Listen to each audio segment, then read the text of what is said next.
Hello viewers, welcome to my channel the unique upstairs. আমরা tense নিয়ে যে class করছিলাম, আজকে তার দ্বিতীয় দিন। প্রথম দিনকে আমরা প্রেজেন্ট টেন্সের যে প্রেজেন্ট ইনডেফিনিট টেন্স, সেই প্রেজেন্ট ইনডেফিনিট টেন্স নিয়ে আমরা পড়েছি বা জেনেছি, এবং সেই প্রেজেন্ট ইনডেফিনিট টেন্সের যে অ্যাফার্মেটিভ সেন্টেন্স এবং নেগেটিভ সেন্টেন্স, এই দুটি নিয়ে আমরা আগের ক্লাসে জেনেছি এবং পড়েছি।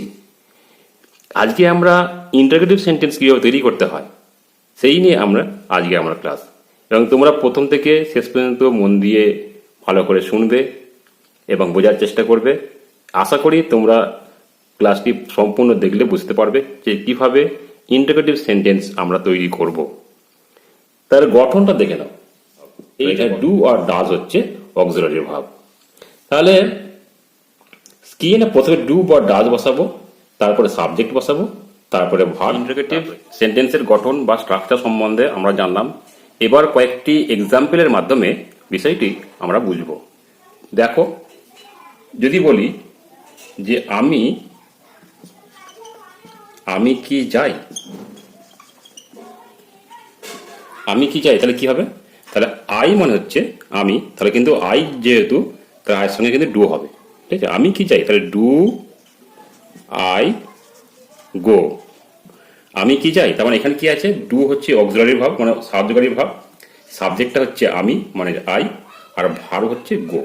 ডু আই গো, আমি কি চাই, কিন্তু অবজেক্টটা এখানে কিন্তু দেয়া নেই। দেখো অবজেক্ট দিয়ে একটা দেখো, 2 নম্বর দেখো, আমি কি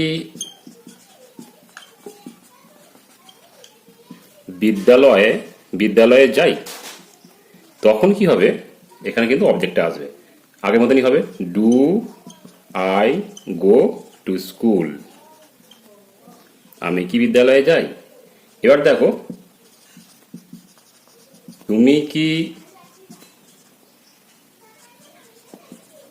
তুমি কি পড়ো, তাহলে কি হবে? ডু হবে, ডু ইউ রিড, আর ই এড ইট। তুমি কি পড়ো, ডু ইউ রিড, এখানে কিন্তু অবজেক্ট নেই। এবার দেখো, যদি অবজেক্ট একটা দিই,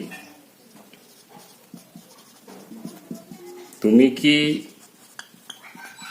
বই পড়ো, তখন হবে কি?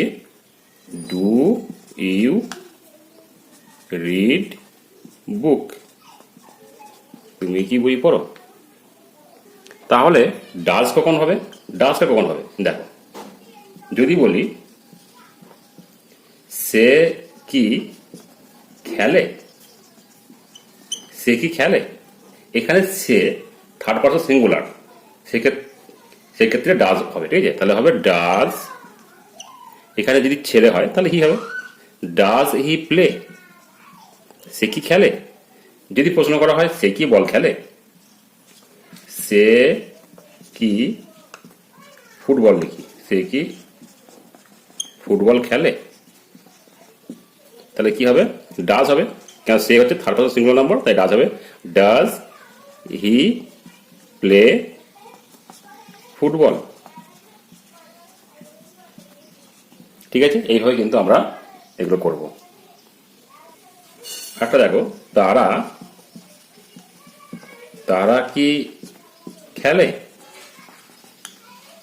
তারা হচ্ছে তোমার থার্ড পারসন প্লুরাল, সেই জন্য কিন্তু এখানে ডু হবে। তাহলে ডু দে মানে তারা, ডু দে প্লে, তারা কি খেলে। ঠিক আছে, দেখে নাও ডব্লিউএইচ ওয়ার্ড কোনগুলো, মানে হু, ডব্লিউএইচ, হু মানে হচ্ছে কে, হোয়ার মানে কোথায়, হুম মানে কাকে বা কাহাকে, হোয়াট মানে কি, আর হোয়েন মানে কখন, হোয়াই মানে কেন, হাউ মানে কিভাবে। মানে এই ডব্লিউএইচ ওয়ার্ডগুলো দিয়ে আমরা এবার প্রশ্ন করা শিখবো। কিভাবে আমরা প্রশ্ন করবো ডব্লিউএইচ ওয়ার্ড দিয়ে। এবার দেখো, 2 রকম প্রশ্ন হবে। একটা হু দিয়ে হলে, মানে হু হবে, তারপর হচ্ছে ভার্ব হবে, হু, তারপরে ভার্ব হবে, তারপরে আদার ওয়ার্ডস। যেমন যদি বলা হয় যে কে পড়ে, কে মানে ইংরাজি পড়ে,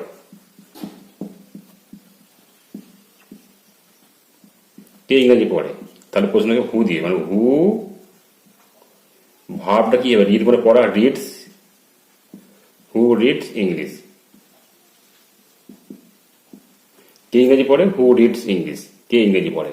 তাহলে প্রথমে হু, ডব্লিউএইচ ওয়ার্ডের জায়গায় নাম আসে, পুরো একদম ডাইরেক্ট হু হবে। কে পড়ে মানে হু মানে কে পড়ে, হু রিডস, কে পড়ে আদার্স ওয়ার্ড মানে হচ্ছে ইংরেজি, কি ইংরেজি পড়ে। এবার ডব্লিউএইচ ওয়ার্ড যদি আদার্স ডব্লিউএইচ ওয়ার্ড, যেমন ডব্লিউএইচ ওয়ার্ড বসবে, অক্সিলারি বসবে। অক্সিলারিটা কি বসবে? ডু অথবা ডাজ। ডু অথবা ডাজ বসবে। সাবজেক্ট, ভার্ব আর আদার ওয়ার্ডস, এবং শেষে কোশ্চেন মার্ক থাকবে। যেমন যদি বলা হয় যে তুমি তুমি কখন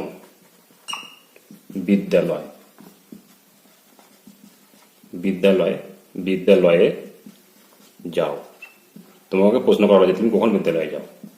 তাহলে কখন যাও, কখন মানে হোয়েন, এইটা আমি বাদ দিলাম, এই যে অক্সিলারি বাদ দিলাম। হোয়েন মানে কখন, ইউ মানে তুমি, ইউ। তাহলে কখন তুমি যাও মানে গো মানে যাওয়া, গো টু কোথায় না বিদ্যালয়, গো টু স্কুল। ঠিক আছে, এখানে কোশ্চেন চিহ্ন। তাহলে when dash you go to school. এবার এই যে সাবজেক্টটা কি আছে, সাবজেক্টটা হচ্ছে ইউ আছে। এই ইউটা সাবজেক্টটা দেখে আমরা কিন্তু অক্সিলারিটা বসাবো। ডু হবে না ডাজ হবে, এই সাবজেক্টটা কিন্তু ঠিক করবে যে এখানে ডু হবে না ডাজ হবে। তাহলে ইউ তোমার হচ্ছে ফার্স্ট পার্সন আর সেকেন্ড পার্সন, আর থার্ড পার্সন প্লুরাল নাম্বার হলে কিন্তু কি হবে না ডু হবে। তাহলে ইউটা তোমার সেকেন্ড পার্সন, তাহলে এখানে ডু হবে। When do you go to school, তুমি কখন বিদ্যালয়ে যাও। ঠিক এইভাবে এগুলো করতে। এবার আমরা ইন্টারোগেটিভ নেগেটিভ সেন্টেন্স তৈরি করা শিখব। মানে ইন্টারোগেটিভ মানে হচ্ছে প্রশ্নবোধক, নেগেটিভ মানে হচ্ছে নাবাচক। প্রশ্নবোধক নাবাচক বাক্য বা সেন্টেন্স তৈরি করা শিখব। এখানে দেখো প্রথমে এখানে আমরা দুটো সাবজেক্ট পাবো, দু রকমের, একটা নাউন দিয়ে পাবো আর একটা প্রোনাউন দিয়ে পাবো। ঠিক আছে, দু রকমের কিন্তু আমরা সাবজেক্ট কিন্তু এখানে পাবো, একটা নাউন দিয়ে একটা প্রোনাউন দিয়ে। কি ইন্টারোগেটিভ এবং নেগেটিভ মানে না আসবে আবার প্রশ্ন হবে। ঠিক আছে, কি দিয়ে প্রশ্ন করা হবে আবার নাও আসবে। এবার সাবজেক্টটা যখন নাউন হবে তখন নটটা কিন্তু নাউনের আগে বসবে, আর সাবজেক্ট যখন প্রোনাউন হবে তখন নটটা প্রোনাউনের পরে বসবে। ঠিক আছে, তাহলে প্রথমে অক্সিলারি বসবে, নাউনের ক্ষেত্রে নট, তারপরে নাউন সাবজেক্ট, তারপরে ভার্ব, তারপরে আদার্স। আর যদি প্রোনাউন হয় প্রথমে অক্সিলারি, তারপর প্রোনাউন বসবে, তারপরে নট, তারপরে ভার্ব, তারপরে আদার্স ওয়ার্ডস। ঠিক আছে, তাহলে রাম কি যায় না, তাহলে কি হবে, প্রশ্ন হচ্ছে। তাহলে রাম হচ্ছে সিঙ্গুলার থার্ড পারসন, তাহলে কি হবে ডাজ হবে, ডাজ। এবার কি না নট, ডাজ নট। তারপরে কি নাউনটা কি রাম, মানে নাউন সাবজেক্ট রাম। তারপরে ভাবটা কি না গো, ডাজ নট রাম গো, রাম কি যায় না। ঠিক আছে, তার মানে কি নাউন থাকলে, নাউন সাবজেক্ট হলে নটটা আগে বসবে। এবার যদি প্রোনাউন যদি হয় তাহলে নটটা পরে বসবে। সে কি যায় না, তাহলে কি হবে অক্সিলারি কি ডাজ হবে। তারপরে কি আছে না প্রোনাউনটা হি মানে সে, তারপরে নট, তারপরে গো। ঠিক আছে, ডাজ হি নট গো, সে কি যায় না। ঠিক আছে, এইভাবে আমরা কিন্তু